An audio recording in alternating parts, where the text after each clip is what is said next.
जयपुर की pride defence के students के साथ में हूँ और मेरे साथ है कोमल शेखावत। कोमल, सबसे पहले मुझे ये बताइए कि आप यहाँ पे आर्मी ज्वाइन क्यों करना चाहती है और आर्मी में क्या बनना चाहती है? Sir, I want to be at the lieutenant post in army. Okay, and I'm inspired by my father. If I speak frankly, I'm inspired by my father. He was from army, and he always used to tell me about his experiences, that how he was fascinated by the army, and that made me like, you have to also join army. नहीं तो आपके father army में क्या थे? He was at Lance Naik थे। हाँ। तो army के अंदर तो बहुत कठिन काम, मेहनत करनी पड़ती है, वहाँ पहाड़ों में चढ़ना और कठिनाइयाँ, तो वो उन्होंने ये नहीं बताया कि आर्मी में तो बहुत मेहनत करनी पड़ती है, उसको आप किस तरह से लेती है? He has told me, उन्होंने हमेशा बताया मुझे, और जब कभी मैं कोई काम नहीं कर पाती हूँ तो ही ऑलवेज से कि तू ऐसे जाएगी क्या आर्मी में, वही चीज़ मुझे हमेशा करती है, नहीं अब मुझे ये काम तो करना ही है। पापा ऑलवेज सेज कि अगर जाना है, कहाँ कठिनता नहीं है, पहला तो ये कहाँ कठिनता नहीं है, हर फील्ड हर जगह कठिनता है। तो अगर मैं खुद को भी अगर मैं देखना चाहूँ तो मैं खुद को इतना मानती हूँ कि हाँ मैं कर सकती हूँ, मतलब मैं इतनी कमज़ोर नहीं हूँ कि मैं उन कठिनाइयों से डरकर अपना जो गोल है उससे पीछे हट जाऊँ। तो आप कौन से ज़िले की रहने वाली हैं? सर, झुंझुनू, जहाँ से हमारी पहली पायलट जो शहीद हुई थी किरण शेखावत, वो भी मुझे बहुत इंस्पायर करती हैं कि वो भी मेरे ही ज़िले से हैं, तो मैं क्यों नहीं।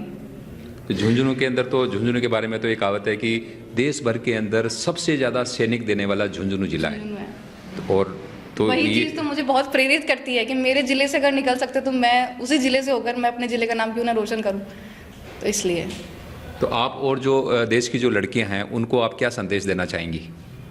मैं यही देना चाहूँगी कि डिफेंस एक इकलौता क्षेत्र नहीं है, आप जिस भी क्षेत्र में जाएं बस अपना उसमें पूरा अच्छे से उसमें हार्डवर्क और कॉन्टिन्यूटी दोनों होनी चाहिए। किसी भी फील्ड किसी भी क्षेत्र में आप जाएं, और डिफेंस तो बहुत, अब जैसे एनडीए इसी साल अलाउ किया है गवर्नमेंट ने, तो ये एक बहुत बड़ी अपॉर्चुनिटी है लड़कियों के लिए अगर आप इसे अच्छे से यूज़ करें तो।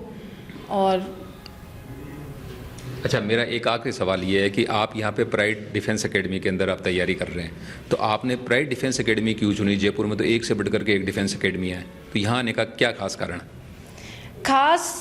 सर, मैं कुछ खास नहीं बता सकती, पर मैं इतना ज़रूर कहना चाहूँगी कि यहाँ जो टीचर्स हैं वो हमें, पहली बात तो हमें पढ़ाते इतना अच्छा है कि कोई डाउट आता नहीं है, डाउट आता है तो वो इतना अच्छे से उसको वापस सॉल्व कर देते हैं, मतलब कुछ नहीं होता। प्लस यहाँ जो टेस्ट होते हैं वीकली बेसिस, हर सब्जेक्ट के वीकली टेस्ट होना, और प्लस जो प्रदीप सर हैं, मैं सच बताना चाहूँगी वो इतने प्रेरणादायक स्रोत हैं मेरे लिए। मतलब मैंने एक बार उनकी क्लास ली है और वो एक बार आए थे और इतना उन्होंने मुझे प्रेरित करा है, तो शायद कहीं और किसी और कोचिंग में शायद ना मिले। ये कोचिंग मुझे इसीलिए सही लगी और इसीलिए मैंने इसको ज्वाइन करा। तो ये कोमल शेखावती जो प्राइड डिफेंस एकेडमी के अंदर एनडीए की तैयारी की, एग्ज़ाम की तैयारी कर रही है, और इन्होंने यहाँ के जो प्रदीप सर हैं उसकी बड़ी प्रशंसा की है। तो हम अगले वीडियो के अंदर प्रदीप सर को भी आपको दिखाएंगे कि प्रदीप सर किस तरह से मोटिवेशन देते हैं, किस तरह से पढ़ाते हैं।